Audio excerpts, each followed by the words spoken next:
Hello friends and colleagues, it's John Bercow here, former Speaker of the UK House of Commons. I'm delighted to join you, and I do so to express support, explicit, unflinching and robust support for the National Council of Resistance of Iran, support for the MEK resistance units, and support for Maryam Rajavi. What do I mean by support? What I mean is unqualified backing for freedom, for democracy, for secularism, and for a republic in Iran based upon the principles of peace, justice, the rule of law, and crucially, regular, democratic, free and fair elections. That is the essence of the democratic settlement that I seek, and I believe you seek, for Iran. Accompanying that, it follows that we should be united, as I believe we are, in opposition to all kinds and forms of dictatorship, be that dictatorship of the Shah or of tyrannical theocrats. Opposition to appeasement of the bestial Iranian regime, and I may say, opposition to the Belgian Treaty, an issue that has reared its ugly head of late and is a source of real concern to you and me alike. Whatever the intention of the Belgian signatories to that treaty, the effect threatens to be a green light to terrorists and thereby a mortal threat to human life. You cannot compromise with and seek to accommodate the preferences of dictators. It doesn't work, they don't respect it, they just demand more. And it is disappointing when democratic governments don't realise that. The time has come for the United Kingdom, the European Union and the United States to step up and to speak up for a politics and, my friends, a polity, that is to say a constitutional arrangement or system in Iran which stops repressing people and starts respecting them instead.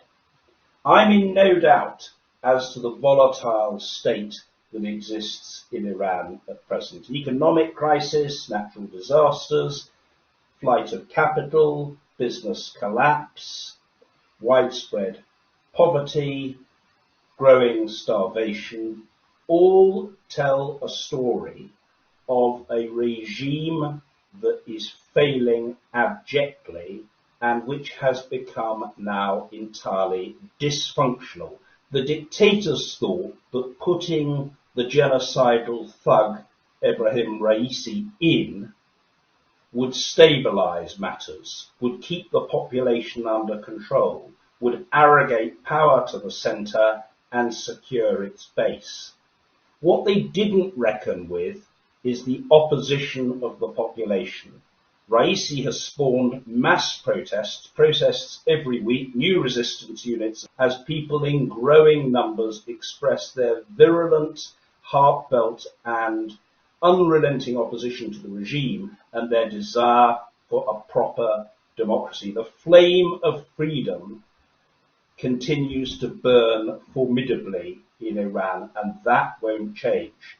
And since last I spoke to you in July of last year, and indeed in January of this year, we've seen further evidence of the uprising, the democratic renaissance against the regime.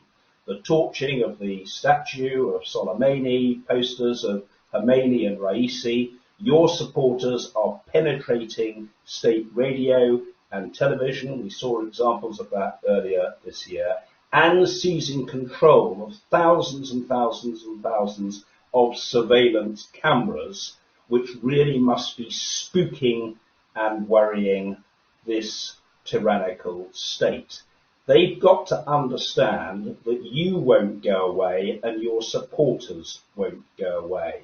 The torturers have been exposed, they are being exposed, and they will go on being exposed By your magnificent work, you are the most formidable campaigners for democratic change that I've encountered in 35 years engagement in public life, and your supporters elsewhere in the world, in Britain, in Europe, in the United States, those of us with democratic pedigree, your supporters won't stop either. So I say to you, keep going, and remember, in the words of Queen Victoria, the possibility of defeat does not arise, or as Churchill put it, in adversity, remember, KBO.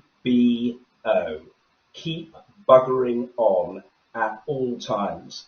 The tyrants will be vanquished, and those of you who want the alternative, namely a democratic, secular, peace-loving, freedom-orientated, rule-of-law-driven state, will prevail. The sooner the thugs in power get that message, so much the better. Good luck. Keep going. I'm with you in your pursuit of freedom. Onwards and upwards. Goodbye.